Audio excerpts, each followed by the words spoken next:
In today's episode of Tool Demos, we'll be inspecting this clutch to make sure everything is okay before we reinstall that new transmission. This job can be done inside the car, but we've already got the engine on the bench, so we're going to do it out here. I'm going to show you every procedure that you need to measure the clutch to make sure everything is okay and within spec, and I'll also show you how to remove and reinstall it properly so everything fits together and works just fine. Buckle up, we're starting right now. While the clutch cover assembly is still mounted to the engine, we're going to measure the wear on the diaphragm. All right, so first we'll measure the depth of the grooves with the depth gauge. I'll put that down into the groove and then push until flat. We've got 1/1000th of an inch on that one. We've got 4/1000ths of an inch of depth there. Looks like our deepest one there is 5.5 thousandths.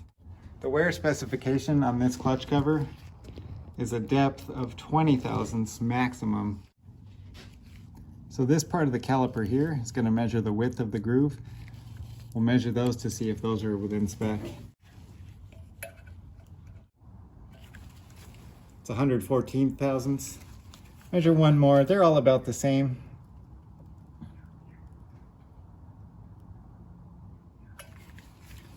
About 147 thousandths. So the wear spec for the width of this groove is 236 thousandths of an inch. We're well under that, so this clutch cover assembly is good. Let's go ahead and remove that. What I'm doing here is marking the clutch cover assembly and that roll pin that's on the flywheel. So I'll mark this pin and also the clutch cover assembly. That way I know I can put it back in the same orientation that it came off. All right, I've got just a flywheel holder here. I'm going to use this to make sure that the engine doesn't rotate when I'm loosening these bolts. There's 6 of them, and Toyota wants us to turn each bolt 1 rotation to release that spring pressure, and then we can finish taking them all out.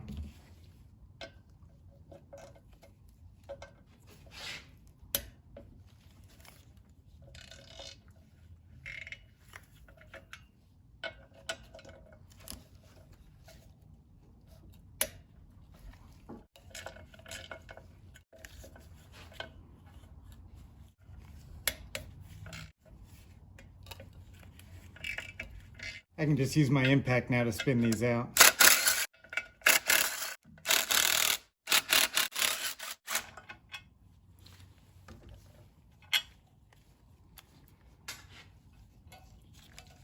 And we'll just pull it off of those pins, and that's it. We've still got our marks, so we know how to line it back up.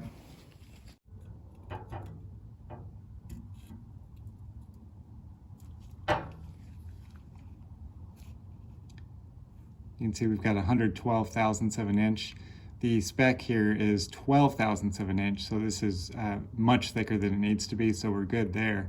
We're going to do one more test. We'll see if the runout is okay, and that basically measures to see if it's flat enough, and we can test that on the transmission. We can just put it on the input shaft of the transmission, then when we test it, I'll rotate the shaft, but I won't touch the clutch to make sure it doesn't move. So I've got a dial indicator with magnetic base here. Attach that to the steel transmission mount. Now I can adjust it very carefully, and we can measure the runout or the flatness of this clutch disc. So to get a closer look at that readout, I'm going to spin the transmission. You'll see that needle bounce a little bit inside of those grooves. But the furthest runout seems to be about 10 thousandths of an inch. And according to Toyota, the maximum runout that's allowed is 30 thousandths of an inch. So we're well within spec on that. So this is a good clutch. So now we're going to measure flywheel runout. I can rotate the engine with my flywheel turner. And as it rotates, that dial indicator is going to measure the runout of the flywheel. The maximum runout is going to be 4 thousandths of an inch. Make sure you mount the magnetic base to the engine, so with the engine moving, it's not going to measure that as runout.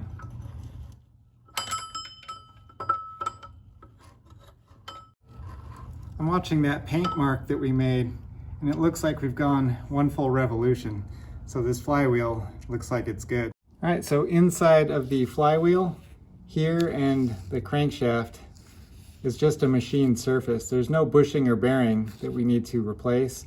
So I just need to inspect this area to make sure that it's damage free, and it is. So we can move on to the transmission. Remove the clutch.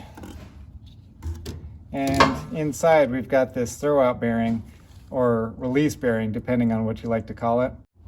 All right, I'm going to inspect the clutch release bearing, and I'm just spinning it there.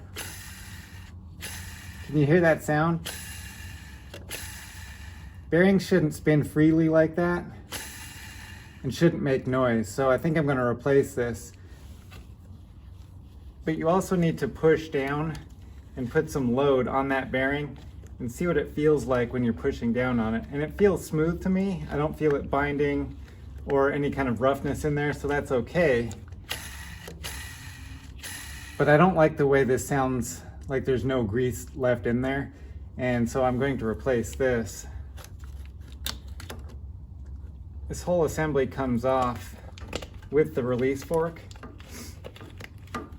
Right now I'm pulling the boot off the edge of the bell housing. Now you can see the release fork is out. This bearing is just held in with those spring clips here. We can pull the fork out of it, and there's your bearing. A little bit of brake clean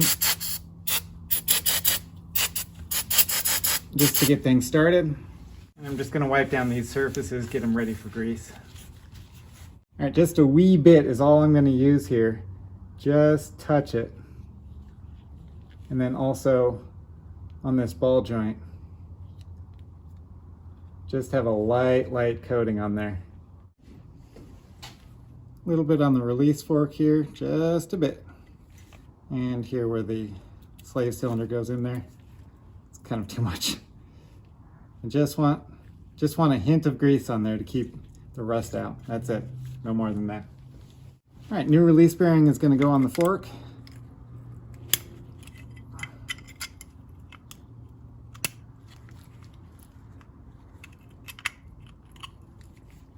There we go, we got it.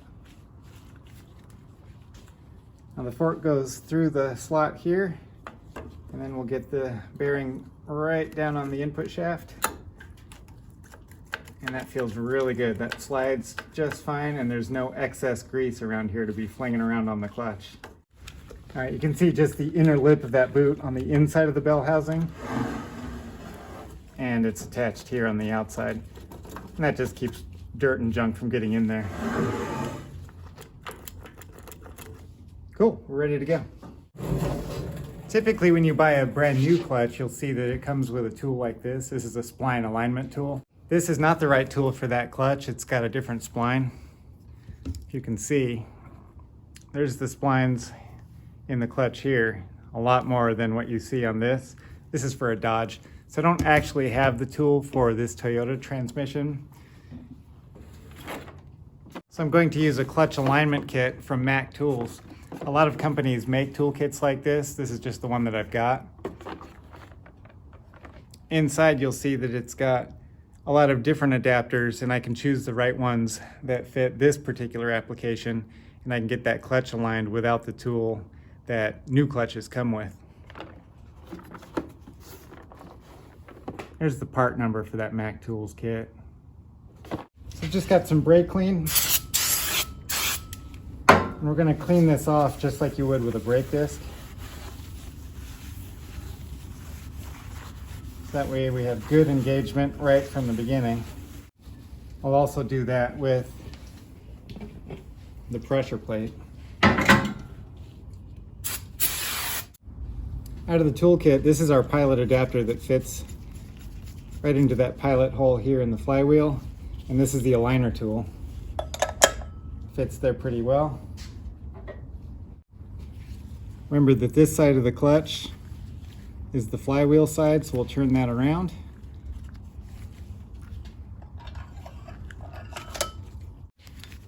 And now we can line up the marks on this clutch plate. Remember, we've got this yellow mark here. We're going to line that up with the yellow mark right there on that pin.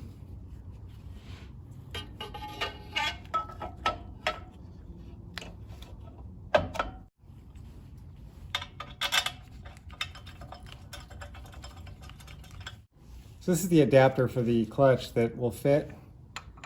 We're going to put it right there on the alignment shaft and then into the splines of the clutch. This is where that plastic spline tool would have fit. Now I'm going to take this alignment bar and I'm going to line it up as straight as I can so it's in line with the axis of the crankshaft in a straight line.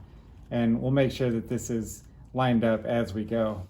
I'm going to start here with the marked bolt and just tighten slightly and then stop.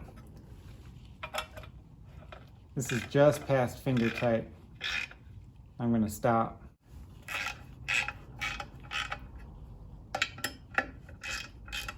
Just a little bit, finger tight all the way around.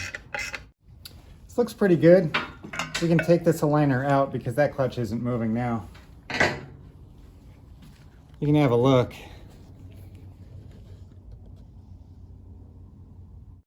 This kind of gives you a straight shot through the diaphragm into the clutch and then way back there into the pilot hole. And it looks like it's lined up pretty well. Depends on what angle you look at, but this is about straight on, so I'm good with that. I'm going to keep going around. A couple of twists with each bolt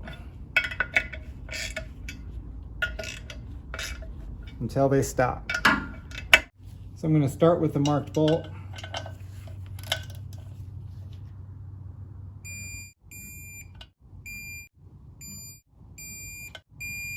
All right, we've got 14.1 foot-pounds. That's perfect. Everything is tight. This is ready to go back together. So that does it for the clutch. I think we did a pretty good job here. We made sure everything was clean and lubricated properly. We replaced that release bearing that was no good, and then we measured the clutch and the clutch cover to make sure that everything was within specifications so that we know we're not going to have any problems in the future. If you like this sweatshirt, I designed it myself and uploaded it to Teespring. There you'll find t-shirts, sweatshirts, and stickers with this design on it, and that's on my Teespring store. So if you're interested in checking that out, there's a link to it in the About tab on my homepage. Until next time, thanks for watching.